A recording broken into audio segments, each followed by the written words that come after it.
He was born into slavery, traveled all over the Midwest in pursuit of education, and went on to become one of the most prominent agricultural scientists in American history. Today, we look at the early life of this man and what shaped him. This is part one of our series on George Washington Carver.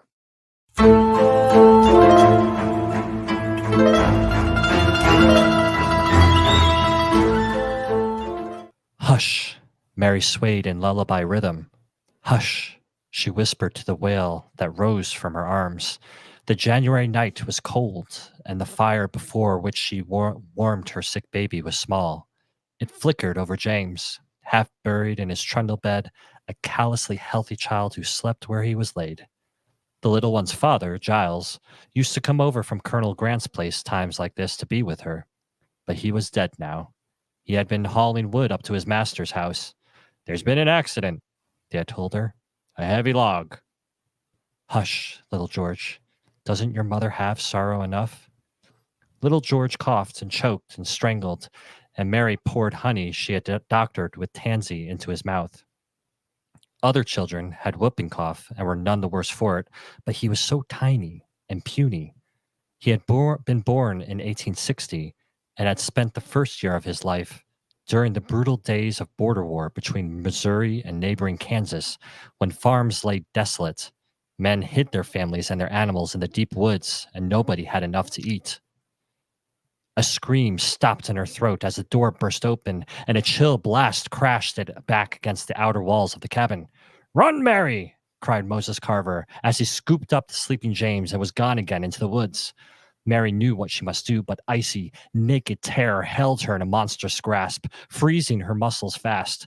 Heavy panting was around the cabin now, and men were in the doorway. Hands dragged her onto a horse. The baby's choked crying was lost in the pound of galloping hoofs. They were all gone, leaving the bitter wind to whirl through the room and beat against the futile little fire. And that, Patrick, is one of the opening sections of Rackham Holt's George Washington Carver, an American biography. And Wow. it's a scary scene to open what we're going to be talking about over the next two episodes, which is the life of George Washington Carver. Who we've heard about in other episodes too. Correct, which listeners would have heard in our previous episode where we talked about the transatlantic slave trade. Obviously, as we mentioned earlier, this is Black History Month, and we are highlighting individuals, events that have impacted fresh produce in the African community. And there's really no one better to highlight than George Washington Carver, a man with an incredible impact on 100%. American agriculture that I personally didn't know a fraction of before doing all the reading. I will say a lot of the research is taken from the biography I just quoted from, because this was the only complete and authorized biography of George Washington Carver that George Washington Carver himself said yes and provided a lot of information to. He actually died before he got to see the final copy, but there's a lot of different stories of events, of course, of anybody's life, but this is, I felt, the most appropriate one to kind of lean into as we tell this story. So over the next two episodes, we're going to tell the story of this man, starting from his youth all the way to his death, and the impact he made on agriculture and, of course, produce in particular. And you might necessarily hear a ton of produce today because we're pointing out his early years, but I think it's an important base and a foundation for understanding what is to come and why he achieves what he achieves later in life. I feel you. Definitely feel you there, and I'm glad to be talking about it though too. Yeah, it's an amazing story, and we'll dive right into it. So, George Washington Carver was born into slavery on a farm in Diamond Grove, Missouri, near Crystal Palace, sometime in the early 1860s. Like a lot of things around this time, especially for enslaved African people of this period, not many records exist, especially detailed records. So the exact date of Carver's birth is unknown, but it's thought he was born, based on the passage I read, around January of 1864. And this is in the foothill of the Ozarks. I don't know how many of our listeners are from Missouri or know the area of Missouri. I have never personally been there, but the Ozarks are kind of this mountainous range. Don't think mountains like the Rockies, but more like rolling hills. Just a very scenic, a lot of different kind of landscape happening within this region. Now, to give a little background of the world that Carver's entering into. So 9 years prior, Moses Carver, so a white farm owner, purchased George Carver's mother, Mary, when she was 13 years old. And Moses Carver was reportedly against slavery. Okay, he wasn't one that really promoted slavery or felt particularly in favor of slavery, but he and his wife couldn't have children or weren't able to have children, and they needed help on their 240-acre farm. And apparently, according to his records, he felt, again, for as much as he was against slavery, that it would have been better that he took these individuals in rather than them going into another slavery environment. So Moses is believed to have descended from a family of immigrants, German or English. It's not really clear. There's some conflicting opinions on that in the historian realm. And so, like I said, he purchases her for about $700, I think, along with her husband Giles, or at least the father of George.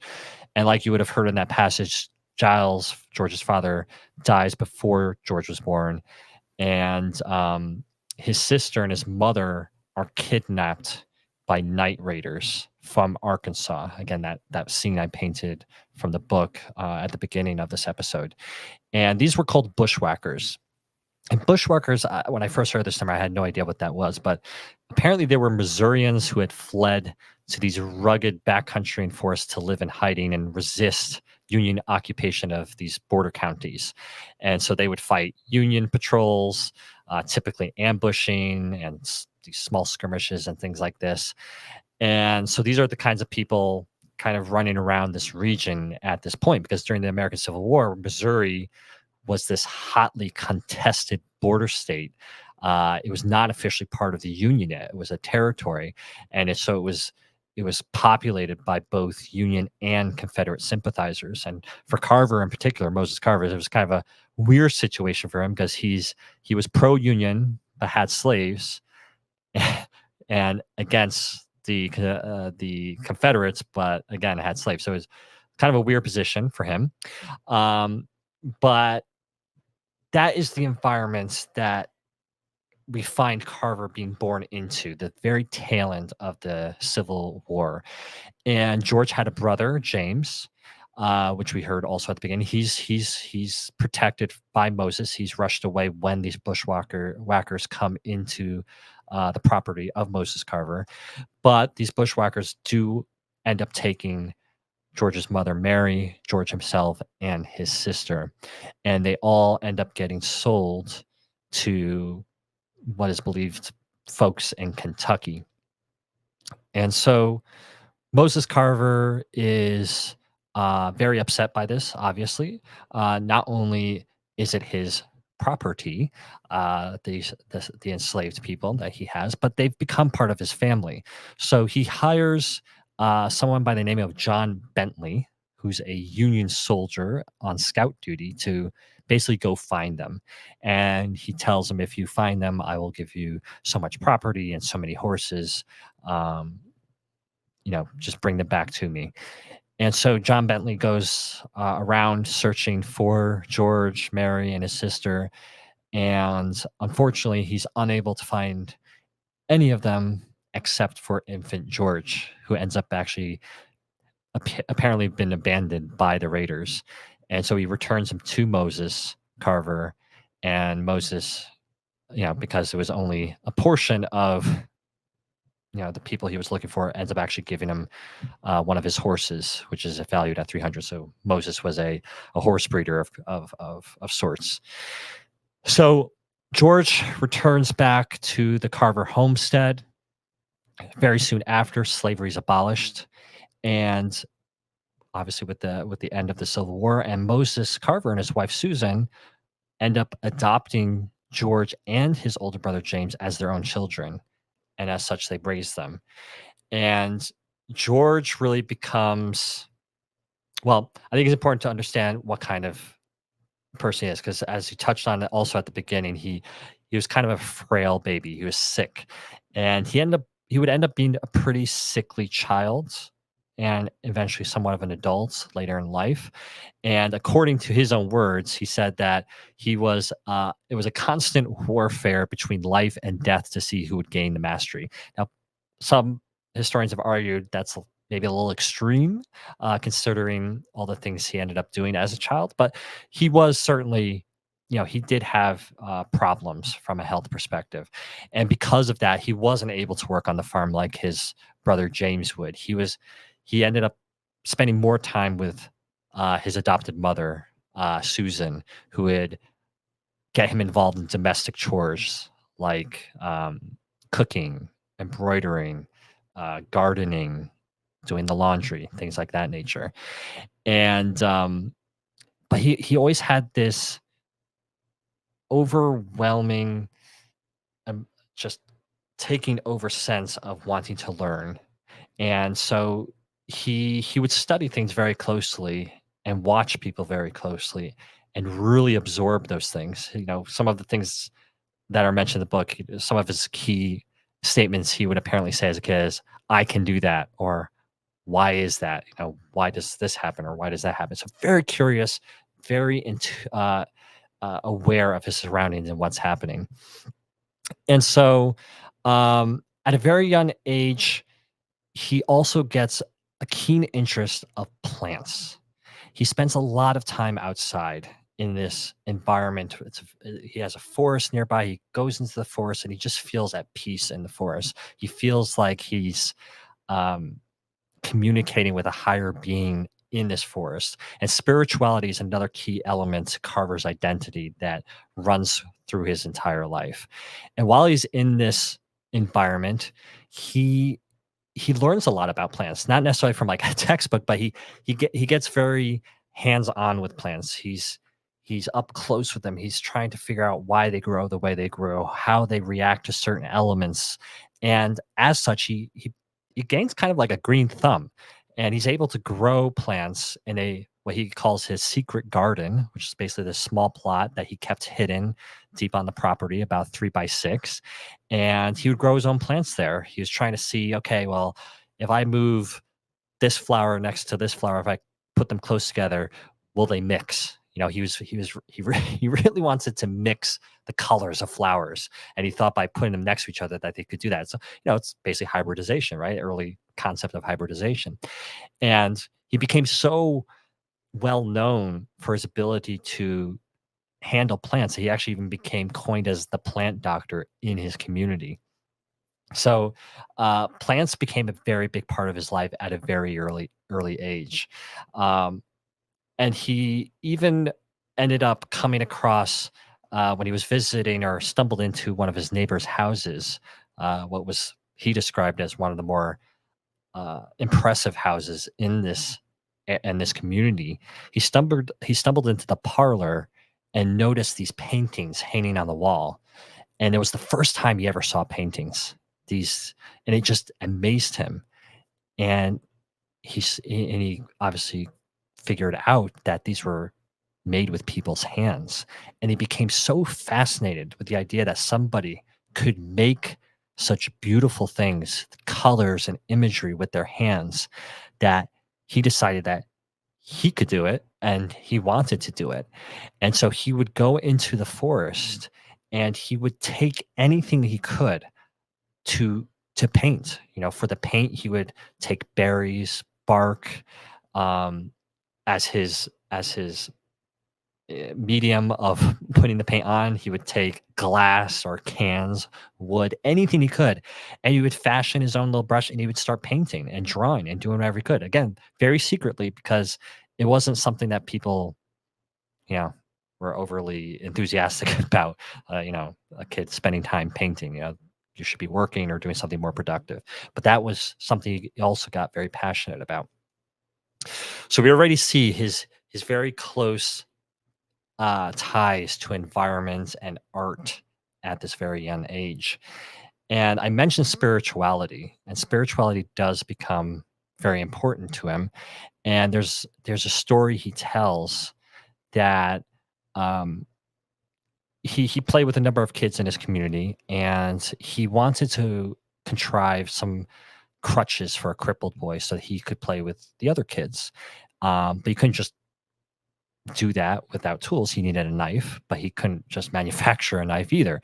So it was something that he really wanted. So one night he goes to sleep and he has this dream. And he dreamed very vividly that he saw a watermelon lying in a cornfield.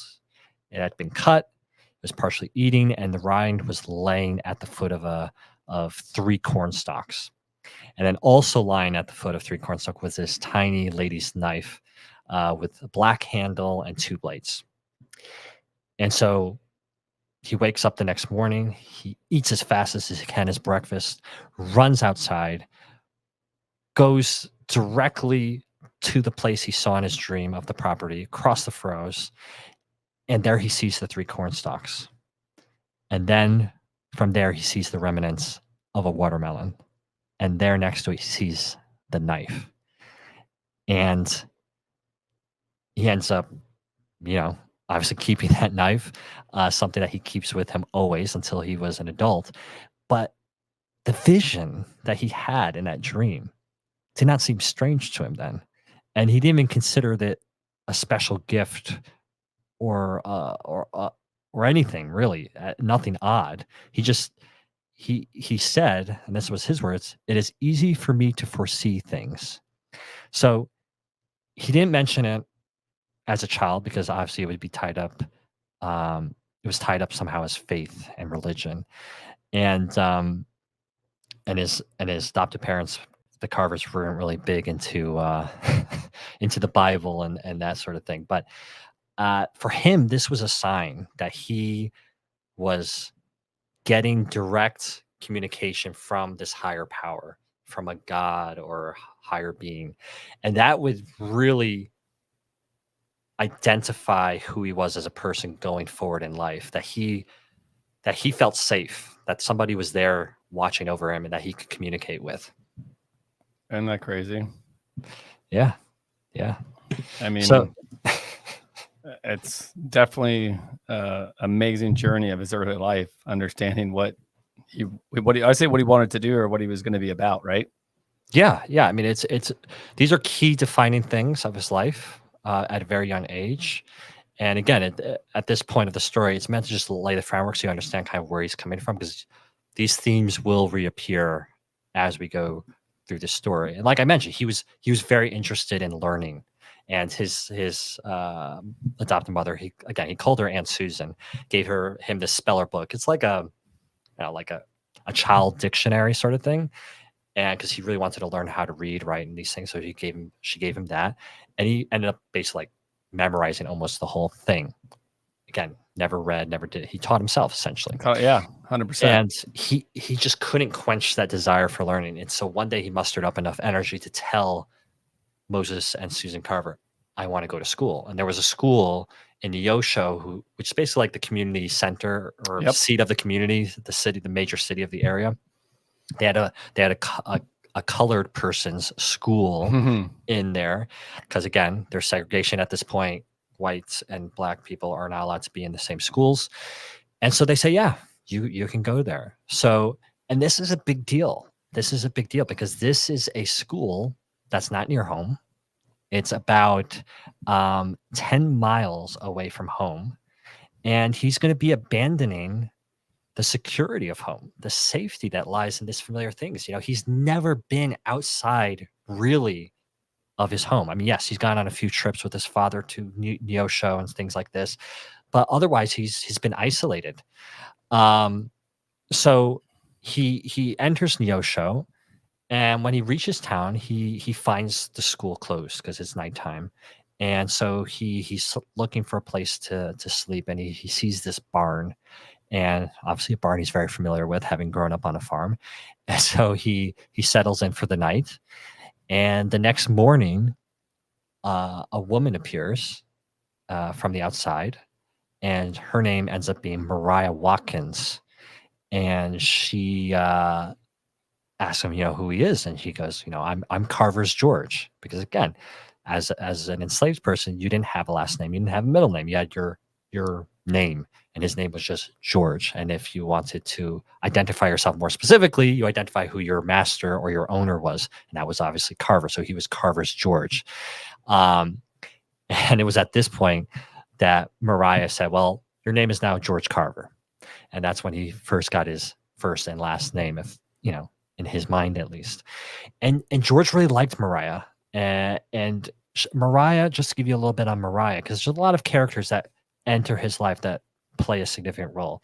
Um, she was a childless black. Well, her and her husband were a childless black couple who, and she herself was a midwife and a nurse, and she was really exceptional in her own right. She compared to both black and white Ozarkers. She was very well educated, and she was a property owner in a day when blacks and especially women weren't.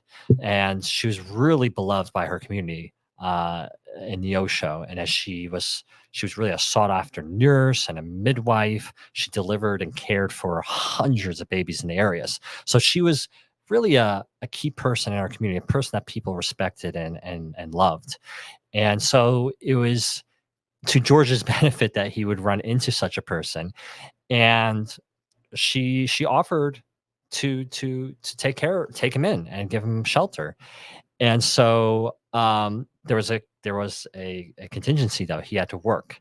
And so at this point, Mariah is teaching George homemaking, washing, ironing, cooking, all these skills that kind of coincided with his standard education in the school, which happened to be right on the other side of the fence of her house.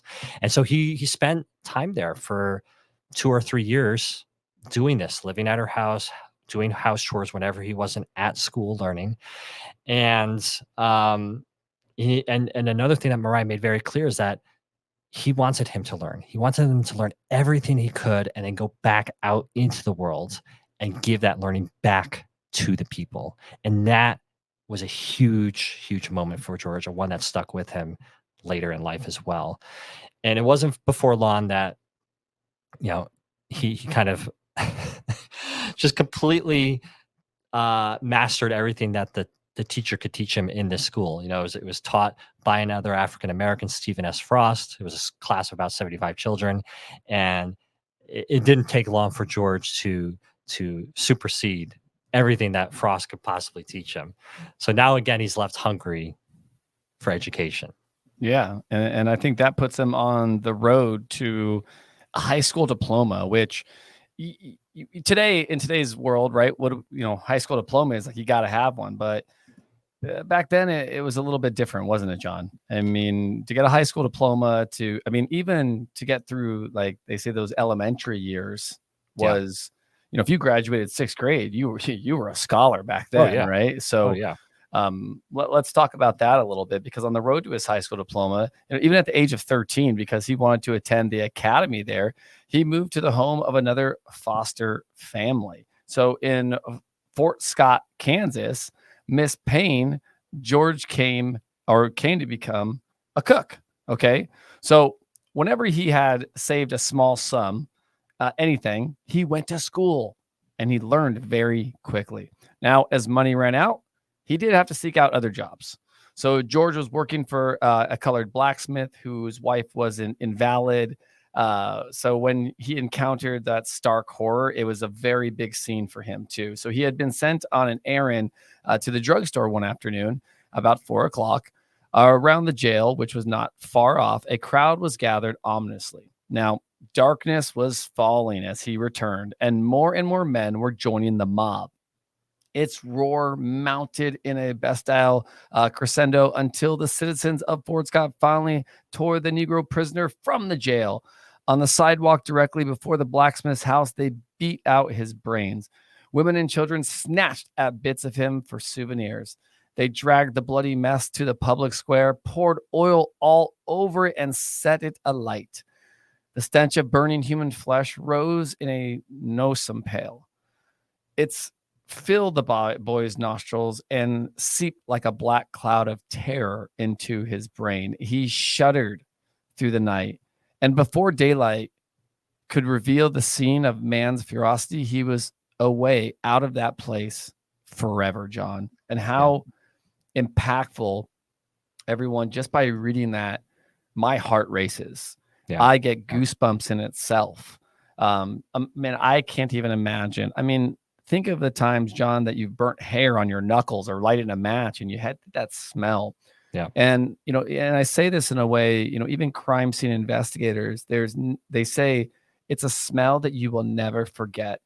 And that is so traumatizing to a young boy. I mean, to anybody, to adults and everything. So it's stuck with him forever as well, too, John. Yeah. I mean, it's a scene that he never forgets and never talks about because it's just so traumatizing. I mean, again, especially as a African-American in this environment, it was eye-opening to him of the dangers that existed for a person like him.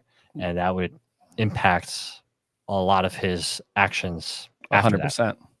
And let's keep moving along, because after witnessing the killing of a black man by a group of white people, Carver left the city. He went from town to town in countless little places, sweeping yards, sawing wood, sandwiching in a bit of schooling when he could, right? Where he could.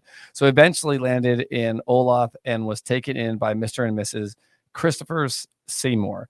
They were childless like the Watkins. Eventually, the Seymours moved to Minneapolis, Kansas, taking George taking him with him, right? During his time spent in Minneapolis, there was another George Carver in town, which caused confusion over receiving mail. Carver chose a middle initial at random and began requesting letters to be addressed to him as George W. Carver. Someone once asked him, "What did the W stand for?" "In Washington?" And Carver grinned and said, "Why not?" However, he never used Washington as his middle name and signed his name as either George W. Carver or simply George Carver. Eventually, now George earned his diploma in Minneapolis High School. Carver applied to several colleges before being accepted to Highland University in Highland, Kansas. So when he arrived around September 20th, 1885, they refused to let him in because of his race. It was an all-white school. "I was admitted, went, but when the president saw I was colored, he would not receive me. I had spent nearly all of my money and had to open a laundry here," Carver would later say. Wow. Yeah, so he's just at the grasp of finally getting to college, but then at the last moment, the rug is pulled out from under him. I know.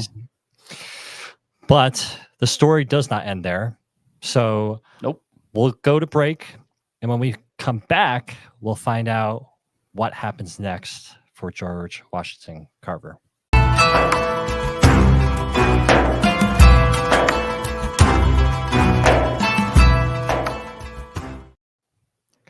George turned and went out the door, which had opened only to close behind him. All expectation was destroyed. He longed to leave that place forever, as he had left behind the place of the lynching, but he had used up all his money to get there. He had none left and still had to go on living. He therefore followed his accustomed rule: proceed from the known to the nearest related unknown. Temporarily, at least, he had to stay in Highland. The story of his rejection at the college spread. A few good women who attended the church and believed his teachings were indignant. They gave him what jobs they could find to do about their homes. Their sympathy was, perforce, silent, because he himself never spoke of the wound he had suffered to his pride and to his dignity as a human being. He was one whose natural reticence automatically commanded privacy. He lived alone, more quiet and reserved than ever. So that again is another passage from George Washington's autobiography. And again, Patrick, like you left off, he's been rejected by Highland University because of his color. Yep. And now he's stuck in this place, Highland, Kansas, trying to figure out what his next move is going to be. What is to do? So now what is he doing? He's homesteading, right? Yeah, he's going to be homesteading. Yeah, so he runs into this Mrs. John Beeler, who becomes a champion of his. Is trying to help him out.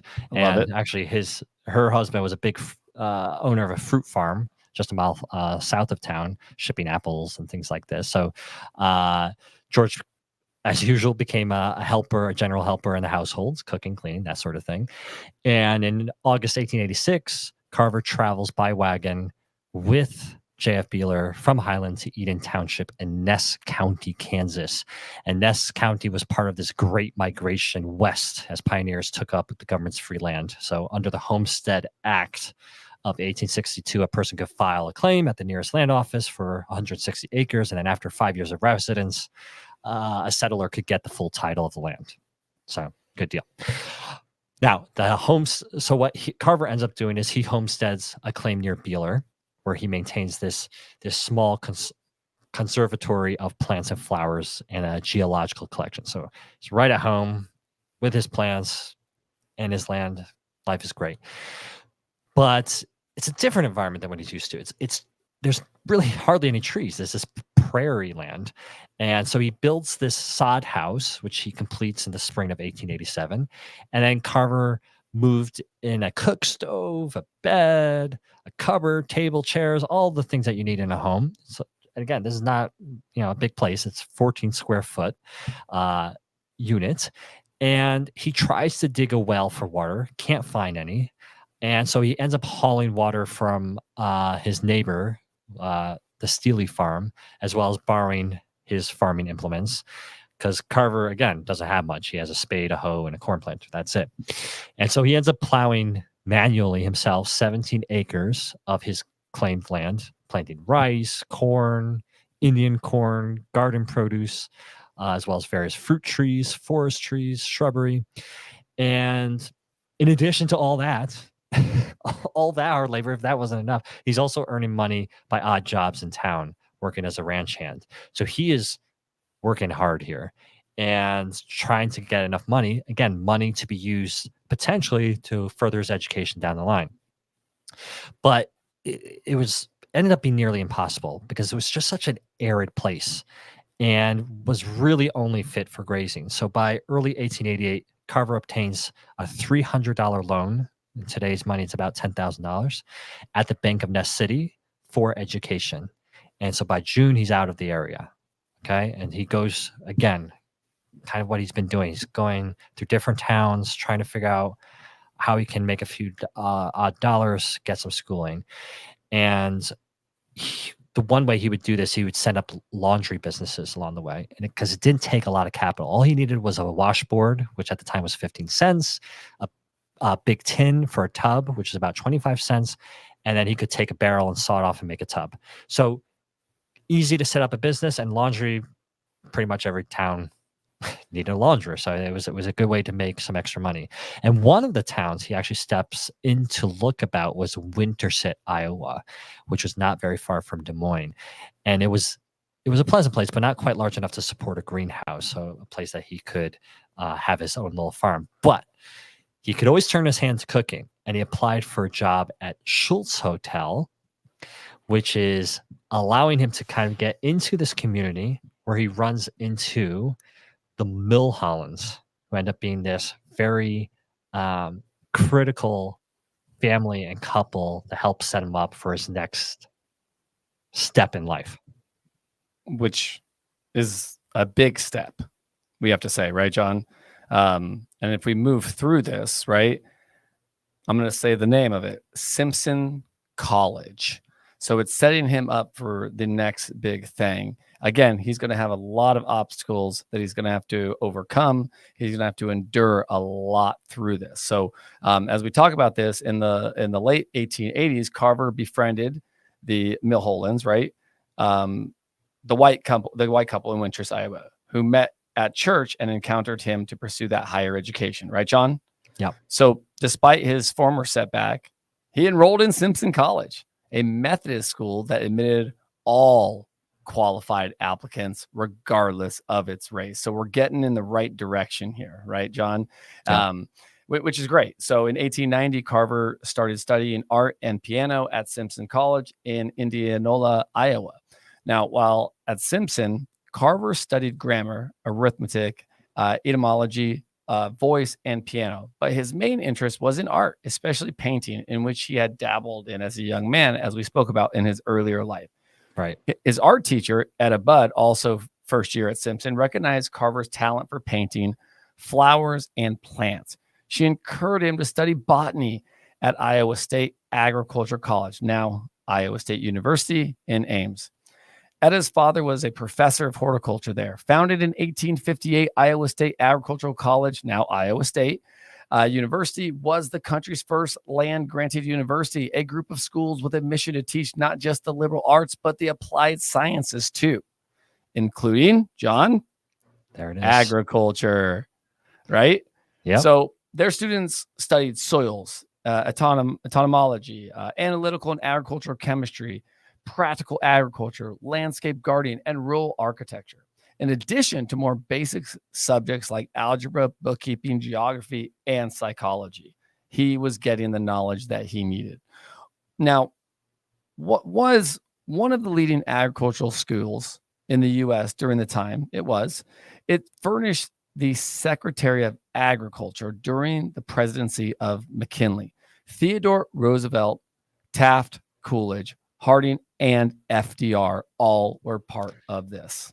It's pretty big names. And it's funny because Iowa State is one of those land grant institutions like Cornell was. Remember when we talked about Cornell? So this is kind of a rival school to Cornell at the time. It's one of the leading agricultural schools at the time. Of And course. it was a good move by Etta Budd, his art teacher, because she saw that he had talent as an artist, but she knew artists in general were not going to have much of a living, let alone a person that is an African American. So she was doing something to protect him and said, look, you seem to really like plants. Why don't you go into botany? And that is the thing. It made it different. And what's crazy is Iowa State. So, I'm going to keep moving through this too, John, and when he began there in 1891, he was the first Black student at Iowa State. Yeah. He befriended James Wilson, head of the ag school, who could eventually serve as the Secretary of Ag. His dairy professor, Henry Wallace, would hold the same post, and his son would often accompany George on nature walks and would also serve in the role of the VP under FDR. Wow. So he's knowing all the important people. He's getting it good. So Carver's bachelor's thesis for a degree in ag was Plants and as Modified by Man, dated 1894.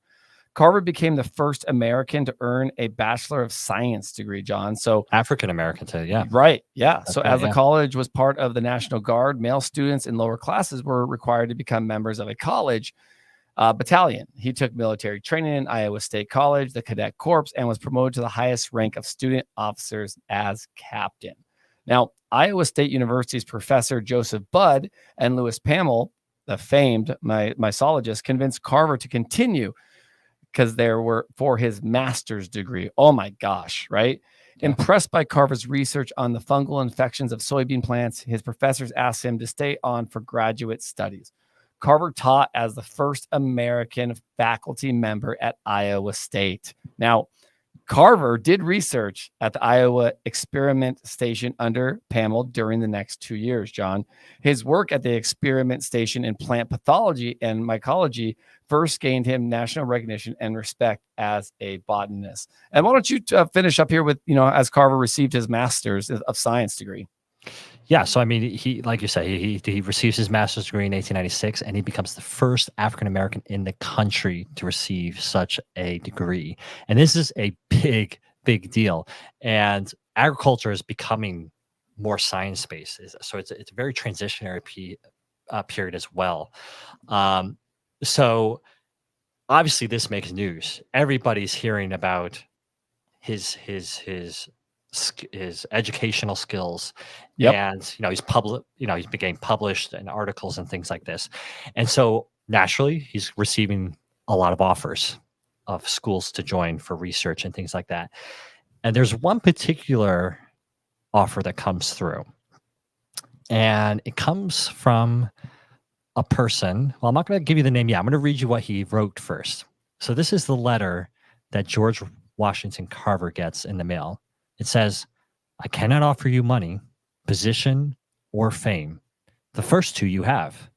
The last, from the place you now occupy, you will no doubt achieve. These things I now ask you to give up. I offer you in their place work, hard, hard work, the task of bringing a people from degradation, poverty, and waste to full manhood." And that person is Booker T. Washington, who has just recently established the Tuskegee Institute. And he is officially asking George Washington Carver to move down from Iowa to Alabama, not for more money, not for more fame, but instead for an incredibly large challenge to help people of his culture and race. The question is, Patrick, will George take that offer, or is he going to remain in Iowa with his friends, his colleagues, and continue the projects that he has there? Well, probably until next time. Yes. Cliffhanger begins. The cliffhanger begins. Yeah. So when we return in part 2, we'll find out what George Washington Carver decides to do.